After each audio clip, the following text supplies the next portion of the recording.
کوئی تحریک چلائیں گے, کس طرح سے منوائیں گے یہ معاملہ؟ یہ تو بڑی امپورٹنٹ پوزیشن لے لیا آپ نے انتخابات کو لے کر. نہیں, یہ پہلے دن سے یہ پوزیشن ہے. ہم نے جب اس کو ریجیکٹ کیا تھا اس الیکشن کے نتائج کو, اس انتظام کو, تو ہم نے جو ہے یہ پہلے دن سے یہ اسٹینڈ لیا ہوا تھا. اس کو کنفرم کر دیا ہے ہماری مجلس شورا نے 2 روزہ اجلاس میں کل. اور بات صرف اتنی سی ہے کہ اسٹیبلشمنٹ جو ہے وہ اپنی حدود میں واپس جائے, وہ دستور کے جو دائرے ہیں اس کے اندر جائے, اور اس کی گارنٹی کرے گا کانسٹیٹیوشن. اور اگر کانسٹیٹیوشن کو وہ نہیں مانیں گے تو اس کا مطلب پھر یہ ہوگا کہ پھر جو اس کے سب آرڈینیٹ لاز ہیں وہ عام لوگ نہیں مانیں گے. تو یہ اگر یہ ایک سول نافرمانی کی طرف آپ لوگوں کو دھکیلیں گے. ٹھیک ہے سر. جب بڑے اور طاقتور ادارے اور لوگ جو ہے وہ بڑی چیزوں کو نہیں مانتے قانون سے متعلق, تو پھر چھوٹے اور عام لوگ جو ہے وہ پھر اس طرح سے جو ہے وہ بھی وائلیٹ کرتے ہیں. تو پھر آج وہ بڑی چیزیں وائلیٹ کر رہے ہیں, کل ہم جو ہے پھر اور وائلیٹ چیزیں کر دیں گے خدا نخواستہ. تو پھر اس طرح سے انارکی پھیلے گی. تو اس انارکی پھیلنے سے پہلے جو ہے ہم صرف جو ہے وہ قانون کے معاملات کو مضبوطی سے پکڑ لیں, ووٹ بھی ہم بھی. ٹھیک ہے سر, ٹھیک ہے. کامران مرتضیٰ صاحب بہت شکریہ سر آپ کے وقت کا. ناظرین یہاں پر ایک بریک لے کے بعد واپس آئیں گے تو کنٹینیو کریں گے.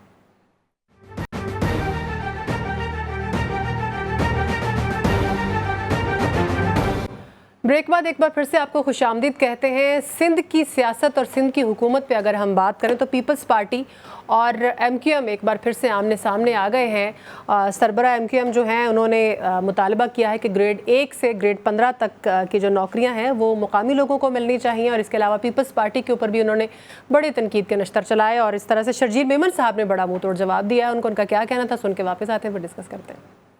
متحدہ قومی موومنٹ کی قیادت کو پھر سیاست چمکانے کا شوق ہو گیا ہے. خالد مقبول صدیقی نے قائد ہمارے شہید ذوالفقار علی بھٹو صاحب کے خلاف بھی زہر انگیز گفتگو کی ہے. پاکستان کے ایشیا کے دنیا کے ایک عظیم لیڈر کے خلاف اس طرح کی بات چیت کرنا میں سمجھتا ہوں کہ کسی بھی سے ناقابل قبول بھی ہے. اور متحدہ قومی موومنٹ آج بھی سندھ کے بیشتر جتنے مسائل ہیں اس کی ذمہ دار ہے.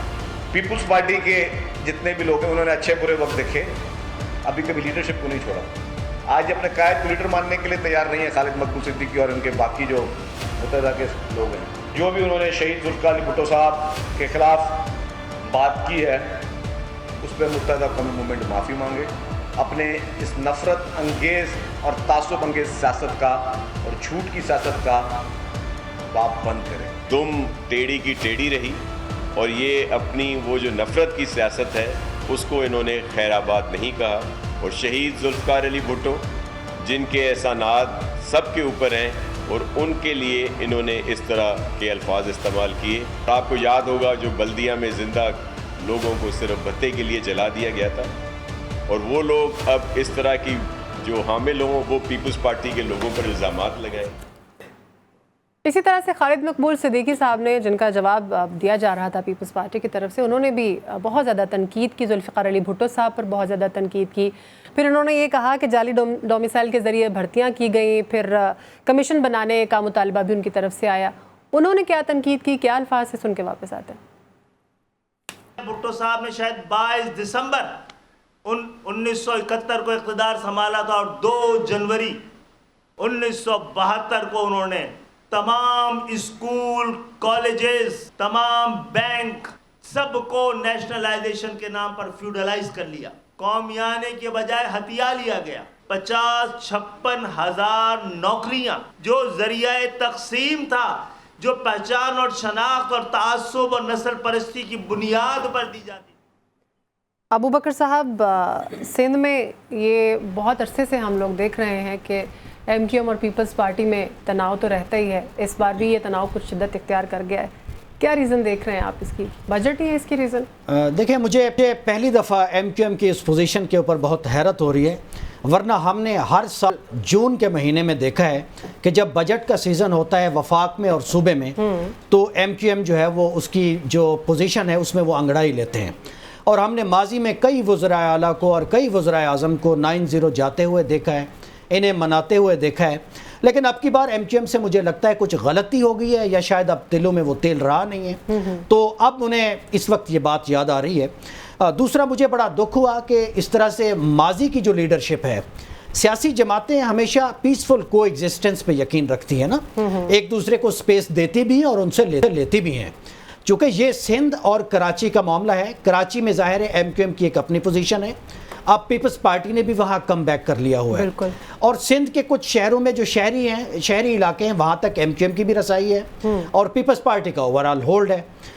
تو یہ سینٹر میں عموماً اتحادی ہوتے ہیں ایم کیو ایم کے لوگ جو ہیں، اور صوبائی حکومت کا کبھی حصہ ہوتے ہیں کبھی نہیں ہوتے، عملاً ان میں ساس بہو کی لڑائی چلتی رہتی ہے۔ بالکل، لیکن ایسے کسی موقع کے اوپر ایسی کوئی بڑی وجہ نہیں ہے تنازع کی۔ تو آپ آج سے 50-60 سال پہلے کی جو لیڈرشپ ہے، اگر آپ اس کے اوپر اس طرح سے تنقید کریں تو یہ میرا خیال ہے سیاسی اور جمہوری رویہ نہیں ہے۔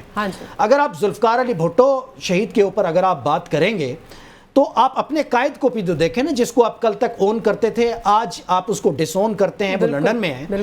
تو اس پہ ایک شعر ہے نا کہ دامن کو ذرا دیکھ ذرا بندے کبا دیکھ۔ تو یہ جو نوکریوں کا معاملہ ہے، دیکھیں پیپلز پارٹی پہ الزامات لگتے رہتے ہیں، لیکن کراچی شہر کی حد تک جو بڑے پرابلم ہیں ان کی ذمہ دار خود ایم کیو ایم بھی ہے، چونکہ ایم کیو ایم نے بھی اس شہر کو دہائیوں اس پہ رول کیا ہے، طاقت کے ذریعے بھی، ووٹ کے ذریعے بھی، بدماشی سے بھی، اور آپ کہہ لیں کہ مظاہروں سے بھی، تشدد سے بھی۔ اس شہر کو بوری بند لاشوں کا کلچر ہے، اس میں اغوا برائے تاوان ہے، اس میں ایک ٹیلی فون کال کے اوپر پورے شہر کی بندش ہے۔ یہ حالات ہم سب نے دیکھے ہوئے ہیں۔ خدا کر کے یہ ملک یا یہ شہر اس سے نکل رہا ہے، اور کراچی جو ہے یہ ملک کی اوورال جو معیشت ہے اس کی سمت طے کرتا ہے۔ تو میرا خیال ہے کہ ایم کیو ایم کو اس پوزیشن پہ نہیں جانا چاہیے۔ سینٹر میں وہ ایک اتحادی حکومت کا حصہ ہے، بڑی مشکل سے انہوں نے کراچی میں ان کا ریوائیول کرایا گیا ہے، 1 لاکھ انہوں نے ووٹ لیے ہیں اور 17 سیٹیں وہ جیتے ہوئے ہیں۔ تو میرا خیال ہے کہ تھوڑا انہیں اس پہ خیال کرنا چاہیے۔ اور یہ نوکریوں کو بات ہے نا، ایک بات بتا دوں، یہ جو 1973 کا قانون تھا یا جو آئین پاس ہوا، اس میں کنکرنٹ لسٹ بنی تھی نا، یہ جو صوبائی کوٹیز کی ہیں، اور پھر آگے سندھ کا جو کوٹا تھا، شہری بھی اور دیہاتی بھی، رورل کا جو تھا، تو یہ ذوالفقار علی بھٹو کی مرہون منت ہے۔ میں تو چاہتا ہوں کہ اس کو اب ختم ہو جانا چاہیے، تاکہ صوبائی حکومتیں، وفاقی حکومت، اب بہت سال ہو گئے ہیں، آپ نے تمام سوسائٹی کے تمام سیکشن تو ہیں ان کو برابر لانا تھا، بلکہ سندھ میں جو شہری کوٹا ہے اور جو دیہاتی رورل کوٹا ہے اس کو بھی اب ختم ہونا چاہیے، اس کو ایون کر دینا چاہیے۔ ٹھیک ہے۔ اچھا نقی صاحب، ایم کیو ایم کافی عرصے سے خاموش تھی، بظاہر پرسکون لگ رہی تھی، ہم نے ڈسکس بھی کیا کئی بار اس کو کہ بجٹ میں بھی ہمیں بولتی ہوئی دکھائی نہیں دے رہی، لیکن اب وہ بولنا شروع ہو گئی ہے، اور جیسا کہ ابوبکر صاحب یہی کہہ رہے ہیں کہ اب کوئی خاص ریزن نظر نہیں آ رہی ہے ان کے اس اختلاف کی۔ تو آپ کو کیا لگتا ہے کیوں ہو رہا ہے تنازع؟ وہ غلام محمد قاصر صاحب کا نا بڑا خوبصورت شعر ہے، تم یوں ہی ناراض ہوئے ہو ورنہ میں خانے کا پتہ، ہم نے ہر اس شخص سے پوچھا جس کے نین نشیلے تھے۔ رومانٹک معاملہ بنا دیا۔ ہاں سنیں، آگے بھی ایک اور آ رہا ہے ابوبکر صاحب۔ تو ایم کیو ایم جو ہے وہ ہر اس شخص سے میں خانے کا پتہ پوچھتی ہے جس کے انہوں نے شک پڑتا ہے کہ نین نشیلے ہیں۔ ٹھیک ہے۔ اب کی بار یہ ہوا ہے کہ کراچی میں ظاہری بات ہے جی، ایم کیو ایم، یہ جو ابوبکر صاحب نے کہا نا جی ایم کیو ایم کا ووٹ بینک بھی، اور وہاں پہ وہ ووٹ لیتی رہی اور سارا کچھ، ایم کیو ایم کا وہ کیا 12 مئی تھا ابوبکر صاحب؟ ہاں جی 12 مئی، ان کے کریڈٹ پہ 12 مئی بھی ہے، 12 مئی بھی ہے، ان کے کریڈٹ پہ صرف بوری بند لاشیں نہیں بلکہ کیمیکل چھڑک کے بلدیہ فیکٹری بھی، ٹھیک ہے، لیکن چلیں ہم مارجن اس لیے دے دیتے ہیں کہ وہ جو صاحب ان سب کے پیچھے تھے وہ اب نہیں ہے اس میں۔ نہیں بات وہی جو ابوبکر صاحب کہہ رہے ہیں کہ ان کے سربراہ کی اگر آپ بات کریں تو آپ اپنے سربراہ، میں وہی کہنے لگا ہوں کہ اور اس بنیاد پہ آپ نے اپنا ذوالفقار علی بھٹو کو نشانہ بنانا، یہ زیادتی ہے۔ ایک ایسا شخص جس کے بارے میں سپریم کورٹ طے کر چکی ہے کہ ان کو پھانسی ٹھیک نہیں دی گئی، عدالتی قتل کہا اسے، تو عدالتی قتل ہو گیا، یاد بھی اس طرح کیا جاتا ہے کہ بھٹو زندہ ہے۔ بالکل ٹھیک ہے۔ اور دوسری بات ہے جو اس دنیا میں نہیں، آپ ان پہ الزام لگا رہے ہیں جب وہ آپ کی بات کا جواب وہ نہیں دے سکتے۔ باقی پیپلز پارٹی آج تک میرا خیال ہے جی ایم کیو ایم کے ساتھ تھوڑا سا ان کا اس لیے بھی نہیں بنتا کہ ایم کیو ایم جن جگہوں پہ چاہتی ہے کنٹرول، یہ لگ بھگ تھوڑا سا اس قسم کا معاملہ ہے سمیرا، جس طرح پنجاب میں پیپلز پارٹی کو شکایت تھی نا مریم نواز سے کہ جی یہاں وہ ان کو، پھر بلاول صاحب کی ملاقات ہوئی شہباز شریف صاحب سے، معاملات طے پائے۔ ایم کیو ایم سمجھتی ہے کہ وہ کراچی میں اسے اس طرح کی سپیس نہیں ملتی، لیکن ایسے معاملات میں جیسے کہ ابوبکر صاحب نے کہا کہ ایسے معاملات میں وہ لوگ جو اب اس دنیا میں نہیں ہیں، بڑے لیڈر تھے، ان ذاتیات پہ لے آنا اور یہ کہنا کہ جی وہ قبضہ کر لیا گیا 2 جنوری 1972 کو اور وہ نیشنلائز کر لیے گئے، ہتھیار لیے گئے، بھائی وہ تو چلو انہوں نے ساری دنیا کے سامنے یہ کیا نا جی حکومتی سطح پہ. تو ایم کیو ایم پہ تو یہ بھی الزام لگتے ہیں کہ اس نے تو راتوں رات ہی پتہ نہیں کیا کیا چیزیں ہتھیار لی. یعنی جو دہشت گردی کی لہر کراچی میں آئی تھی سمیرا، جس قسم کے معاملات ہوئے 9-0 کے حوالے سے، 9-0 میں چھاپے نہیں پڑے وہاں پہ، یا تو کہیں کہ رینجرز نے اسلحے برآمد نہیں کیے یا کیا کیا کچھ نہیں ہوتا رہا، یا سڑکیں بند، یا ایون ٹی وی اسٹیشن جو تھے ان پہ حملے ہوئے، ان کو سجیشن جاتی تھی، کتنے قتل ہوتے تھے. تو یہ تو سارے آپ پہ بھی الزامات آتے ہیں. لہذا کم از کم اس معاملے میں آپ اس قیادت کو، وہ لوگ جو بڑے لوگ تھے جو اس میں سے گزر چکے ہیں، ان کی ان باتوں کو آپ بنیاد بنا کے، اور اس کی ایک وجہ میں اور بتاؤں. ایم کیو ایم کا یہ انہوں نے، ابو بکر صاحب کہہ رہے ہیں نا جی وہ جب جون قریب آتا ہے تو تھوڑا سا وہ انگڑائی لیتے ہیں. اس دفعہ انہوں نے انگڑائی نہیں لی. انگڑائی انہوں نے لی ہے اس دفعہ بھی، ٹھیک ہے، انگڑائی ذرا اور طرز کی لی ہے کہ وہ کہتے ہیں نا، اس بھی آپ کا ایک رہتا تھا. ہاں چلے وہ سنا دیتا ہوں. اور اصل میں سمیرا آپ لوگ داد نہیں دیتے تو پھر میرا داد دیتے ہیں، بھرپور داد آئے تو پھر بالکل بالکل سر، بالکل. کون عاشق خدا کی ذات کا ہے، سارا چکر معاشیات کا ہے. واہ واہ، اس پہ ساری بات کلیئر ہو گئی. بالکل کلیئر ہو گئی، بالکل صحیح ہے. چلیے اگلا ٹاپک ہمارا جو وہ ڈسکس کر لیتے ہیں. بجٹ پاس تو ہو گیا ابو بکر صاحب، لیکن نہ تو عوام خوش ہے اس بجٹ سے. اپوزیشن تو ظاہر ہے ان کا تو بنتا ہے کہ کوئی نہ کوئی کیڑے نکالے یا اس پہ کوئی نہ کوئی تنقید کرے، لیکن کیڑے ڈالتے بھی نظر یہ آتا ہے کہ حکومت جو خود ہے وہ بھی سیٹسفائیڈ نہیں ہے اس کو لے کر اس طرح سے. اور پھر اگر ہم دیکھیں تو حافظ نعیم الرحمان صاحب نے بھی اس کے اوپر بات کی ہے. انہوں نے بھی یہ کہا ہے کہ عوام کے لیے یہ بجٹ قطعاً جو ہے وہ ٹھیک نہیں ہے. پھر شاہد خاقان عباسی صاحب پرانے مسلم لیگ نون کے جو رہنما تھے وہ بھی، پھر مفتاح اسماعیل صاحب، ان دونوں نے آج پریس کانفرنس بھی کی اور انہوں نے بھی اس بجٹ کو جو ہے وہ عوام کے لیے نامناسب، انتہائی نامناسب قرار دے دیا ہے. اور نہ صرف نامناسب بلکہ انہوں نے یہ کہا ہے کہ اپنے ہی ایم پی ایس کو جو ہے یہ پیسے بانٹ رہے ہیں. تو کیا وجہ ہے؟ کیا واقعی یہ بجٹ اس طرح کا ہے کہ اس کو ابھی تک ایکسیپٹ نہیں کیا جا رہا ہے، یا پھر جیسے کہ ایک روایت ہے کہ اس کے اوپر تنقید کی جاتی ہے، روایتیں تنقید کی جاتی ہے؟ دیکھیں 2-3 چیزیں ہیں. ایک تو یہ ہے کہ یہ پاکستان میں روایت ہے کہ جو بھی بجٹ آئے گا اس پہ تنقید ہوگی اور سیاسی مخالفین زیادہ کرتے ہیں. تیسری یہ حقیقت. دوسری حقیقت یہ بھی ہے کہ جب بجٹ پاس ہوتا ہے اور اس کے بعد 1 جولائی ہوتی ہے تو ہمارے مارکیٹس میں اور عوام کے اوپر ہمیں لگتا ہے کہ جس طرح سے مہنگائی کا ایک سیلاب آپ کہہ لیں یا آسمان ٹوٹ پڑتا ہے. تو چونکہ گورنمنٹ کی جو ریٹ ہے اور جو کنٹرول ہے مارکیٹ میں اور منڈی میں وہ بھی بڑی حد تک آلموسٹ فیلڈ ہی ہے. اور یہ کسی کی بھی حکومت ہو، یہ میں تو کئی دہائیوں سے میں بھی یہی دیکھ رہا ہوں جب سے شعور کی حالت میں ہوں. یہ ایک دوسری بات بھی بڑی کامن ہے. اور تیسری بات جو بڑی کامن ہے ہر بجٹ میں، حکومتیں جو ہیں وہ عموماً جو ٹیکس نیٹ میں لوگ آگے سے پہلے سے پھنسے ہوئے ہیں اس کے اوپر فردر بوجھ ڈالتے جاتے ہیں اور ساتھ یہ توجیہ بھی دیتے ہیں کہ ہمارے پاس اور کیا حل ہے. چونکہ پاکستان میں جو tax to G D P ratio ہوتا ہے وہ تقریباً 9% ہے. یہ تو کم از کم 13-14% ہونا چاہیے اگر آپ نے ملک کو چلانا ہے.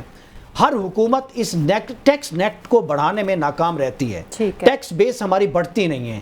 اور اس حکومت نے تو ٹیکس ایٹ سورس جو ہے، جیسے تنخواہوں کے اوپر ایک ظالمانہ ٹیکسیشن ہو گئی ہے.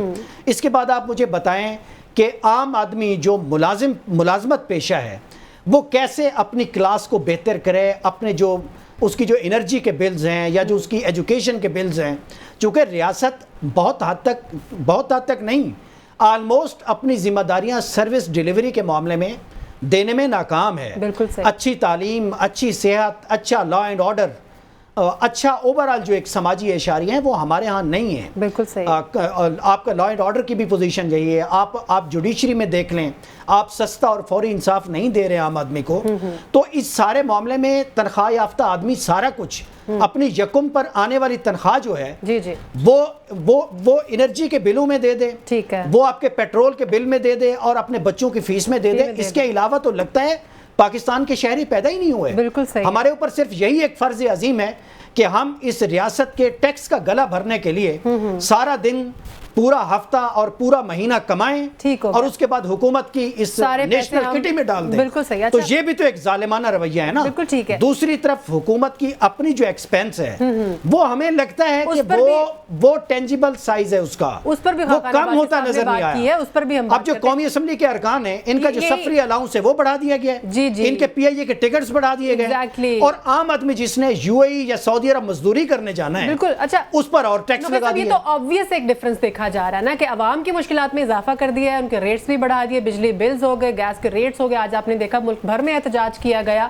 سارا بوجھ جو ہے وہ عوام پر لاد دیا گیا ہے, اور سارا جو ریلیف ہے وہ M N A M P As کو دے دیا گیا. 500 ارب روپے جو ہے وہ M N A M P As میں بانٹے جائیں گے اور ان کو ریلیف جو ہے وہ الگ سے دیا جائے گا. آپ کو نہیں لگتا کہ واقعی شاہد خاقان عباسی جو کہہ رہے ہیں کہ اپنے اخراجات پہلے کم کرنے چاہیے تھے حکومت کو, وہ کرنے چاہیے تھے؟ شاہد خاقان عباسی صاحب جو کہہ رہے ہیں ان کی گورنمنٹ میں جو بجٹ آیا تھا اس کو بھی ذرا دیکھ لیں اور اس پہ کیا باتیں ہوئی. شاہد خاقان عباسی صاحب جو کہہ رہے ہیں وہ تو مخالفت میں کہہ رہے ہیں. نہیں رخی صاحب بات ٹھیک نہیں ہے, میں بتاتا ہوں, میں اس پہ بات کرتا ہوں. دیکھیں پہلی بات تو یہ M N A M P As جو ہوتے ہیں نا ان کے بجٹ کم کرنے یا زیادہ کرنے سے کوئی بچت نہیں ہوتی. اچھا یہ معاملہ ہے ہی نہیں. کتنے ہوں گے M N A M P As, آپ اپنی نظر سے دیکھیں کتنے ہوں گے؟ کیا ان کی وجہ سے پاکستان چل رہا ہے ان کے بجٹ اوپر نیچے کرنے سے؟ بحثیت مجموعی سنیں ابو بکر صاحب, جیسچر تو ہوتا ہے نا, نہیں ہونا چاہیے. آپ ٹھیک کہہ رہے ہیں, آپ ٹھیک کہہ رہے ہیں, ہونا چاہیے. اور اس میں اور یہ جو M N A M P As ہیں یہ کوئی ایسے کوئی للو پنجو بھی نہیں ہے کہ جن کے پاس پیسے نہ ہو. بالکل یہ کھاتے پیتے لوگ ہیں, انہوں نے الیکشن میں قوم کی قیادت کے لیے انہوں نے اپنے آپ کو پیش کیا ہے, تو اپنی جیب بھی پیش کریں تھوڑی سی. انہیں خود کہنا چاہیے تھا کہ ہم تنخواہ نہیں لیتے بھائی, ہم الاؤنس نہیں لیتے, خود ایک جیسچر دینا چاہیے تھا. یہ ٹھیک کہہ رہے ہیں ابو بکر صاحب. دوسری بات جو ہے یہ ٹیکسز والے جو آپ نے بات کی نا سمیرا, ہر پاکستانی جو ہے وہ ٹیکس تو دے رہا ہے. بالکل ٹھیک ہے, ہم سنتے بھی ہیں ماچس پہ بھی ٹیکس ہے, پانی پہ بھی ٹیکس ہے, ہر جو چیز آپ. پرابلم یہ ہو رہا ہے کہ وہ فائلر نہیں ہے. ہاں جی اچھا وہ اس کے پرابلم میں سب سے بڑی بات یہ, آج مجھے بتائیں ابو بکر صاحب کیا فائلر ہونے کا آپ کو طریقہ پتہ ہے سمیرا؟ بہت مشکل ہے. ذاتی طور پر وہ ٹیکنیکل چیز ہے, اگر آپ انٹرنیٹ پہ بھی جائیں اور ایف بی آر کی ویب سائٹ پہ جائیں تو وہ ٹیکنیکل چیز ہے, پھنس جائیں گے اس میں. یہ کیا ہو رہا ہے, یہ میں اس دن ایک ویڈیو دیکھ رہا تھا جس میں کوئی صاحب بتا رہے تھے اور اس میں وہ بتا رہے تھے کہ یہاں پہ غلطی ہو جائے گی, پھر واپس آنا ہے, پھر دوبارہ غلطی ہوگی, پھر تیسری دفعہ. اچھا وہ جو بندہ ٹیکس دے رہا ہے آلریڈی کٹ رہا ہے اس کا, اس نے صرف اس میں فائلر کا مطلب ہے کہ اس نے اس میں رجسٹرڈ ہو جانا. رجسٹرڈ ہونا پرابلم پیدا کر رہا ہے. لوگوں نے یہ کاروبار شروع کر لیا کہ آئے جی ہم آپ کو فائلر بناتے ہیں. اس کے لیے پہلے بھی گزارش کی تھی کہ اس کے لیے سادہ سا کوئی طریقہ یار آپ کیوں نہیں کہتے کہ ایک بندے سے کہ 8-10 چیزیں ہیں یہ آپ لکھ کے ہمیں کاغذ پہ دے دیں, اور جب وہ چیزیں اور اس کے نتیجے میں آپ اسے فائلر ڈکلیئر کریں, ایف بی آر اسے فائلر ڈکلیئر کرے, یعنی ایک سادہ کاغذ پہ 4-5 چیزیں وہ لکھ دے. اس کے بعد ایف بی آر ڈیوٹی لگائے اپنے کسی بندے کی کہ اب اس میں سے جو ضروری چیزیں ہیں وہ آپ یہاں پہ, اب آپ کو یہ ہم ایک نمبر دے رہے ہیں, اب آپ یہاں پہ آ کے یہ چیزیں بھی درج کر دیجئے, فائلر آپ ہو چکے ہیں. وہ جو فائلر ہونے کا ایک تو ایسا ہوا کریٹ کیا ہے, لوگ ڈر گئے ہیں کہ پتہ نہیں فائلر ہونے سے کیا ہوگا. فائلر تو سنتے ہی لفظ ذہن میں ایسے آتا ہے جیسے کوئی دہشت گرد بن جائیں گے.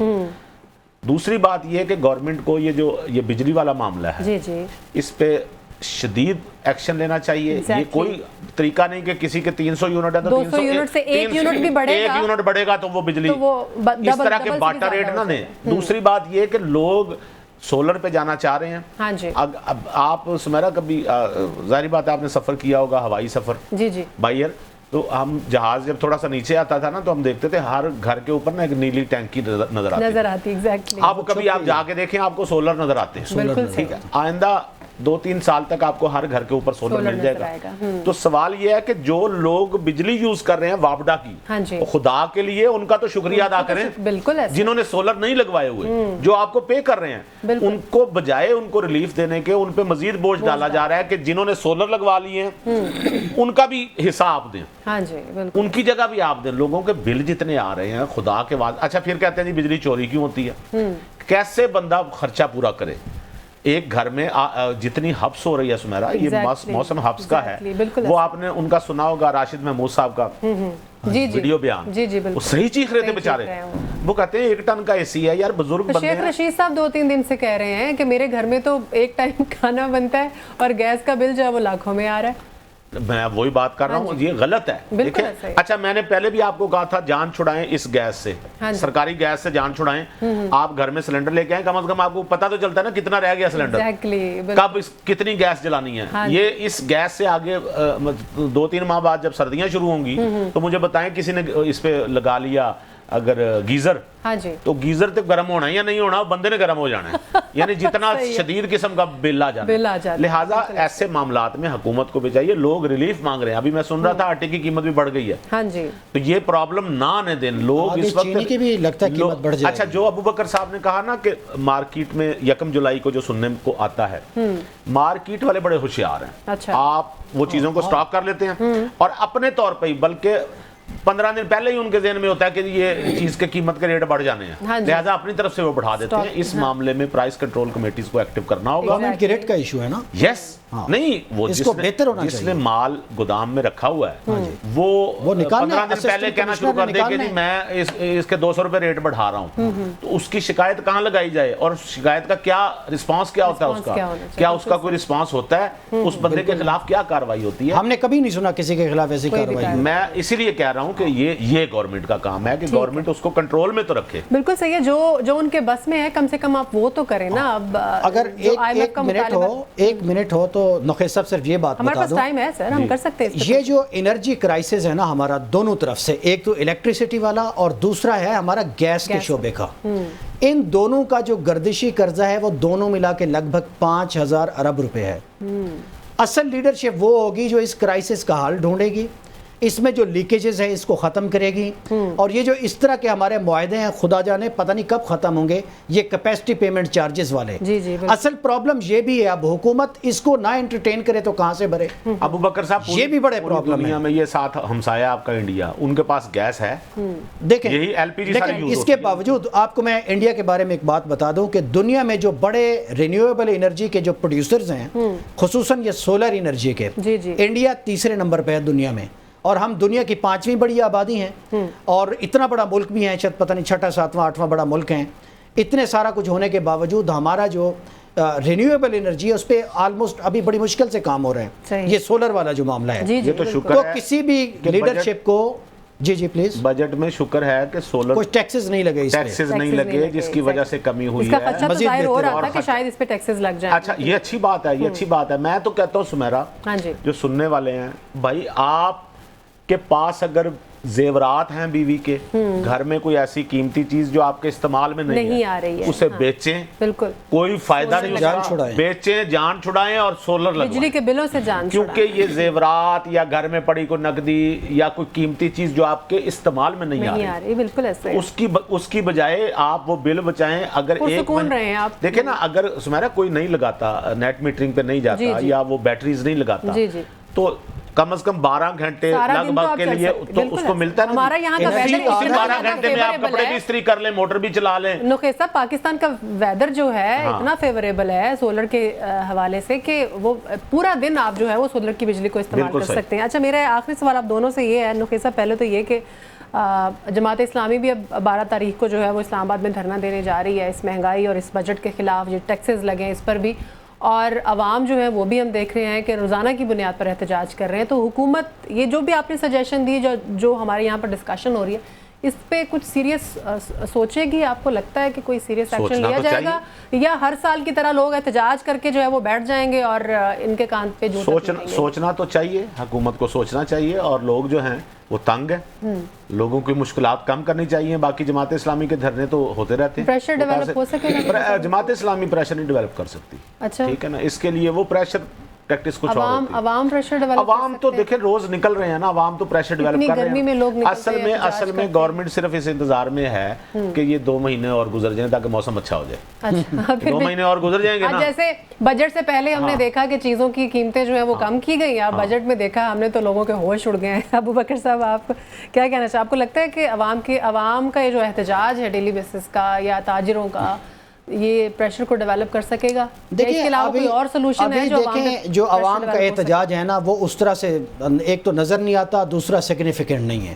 تو عام آدمی کا جو احتجاج ہوتا ہے اس کو چینلائز کرتی ہیں پولیٹیکل پارٹیز. جو ملک کی بڑی سیاسی جماعت ہے وہ آلموسٹ اپنی قیادت کے کرائسس کا شکار ہے. ہم روزانہ تماشا سن رہے ہیں تحریک انصاف کا جو چل رہا ہے. دوسری بڑی پولیٹیکل فورس جو لوگوں کو موبلائز کر سکتی ہیں وہ ہے مذہبی جماعتیں. مولانا فضل الرحمان صاحب وہ تو پر تولے ہوئے ہیں لیکن ابھی تک سیاسی معاملات جو ہیں ان کے پیش نظر ہیں. جو ہے وہ اس طرح کا پریشر ڈیولپ کر سکتی ہے. دوسری بڑی جو مذہبی جماعت ہے وہ جماعت اسلامی ہے, اس کے پاس اسٹریٹ بار تو ہے لیکن پچھلے کچھ عرصے سے ہم دیکھ رہے ہیں, پچھلے 10 12 15 سالوں سے جماعت اسلامی کی بھی عوامی جو موومنٹ ہوتی ہے, تحریک ہوتی ہے, اس میں ویسا دم خم نہیں ہوتا. عوام تو اس وقت تیار بھی ہیں, پنجابی میں کہتے ہیں نکو نک ہیں, لیکن اس وقت اس کو کچھ چینلائز کرنے کے لیے سیاسی جماعتیں نہیں. بات بتاؤں, جو عام بندہ ہے نا بیچارہ وہ اتنا پس چکا ہے, اسے پتہ ہے احتجاج سے کچھ نہیں ہوگا, بجائے اس کے کہ اس کی دہاڑی ماری جائے اور وہ احتجاج میں نکلے اور اتنی سخت گرمی میں, اسے پتہ ہے کہ میرے باہر نکلنے سے مجھے فائدہ نہیں ہونا بلکہ اس سیاسی پارٹی کو فائدہ ہونا, اس رات کا گھر میں فاقہ پڑنا ہے. ہاں یہی ہے, یہ مسائل ہے. اکنامک چیلنج بھی ایک بڑی وجہ ہے. ایگزیکٹلی. اچھا نقیب صاحب, شائخہ خان عباسی اور مفتاح اسماعیل کہہ رہے ہیں کہ پارٹی کا اعلان جو ہے نئی پارٹی کا کچھ ہی دنوں میں کر دیں گے.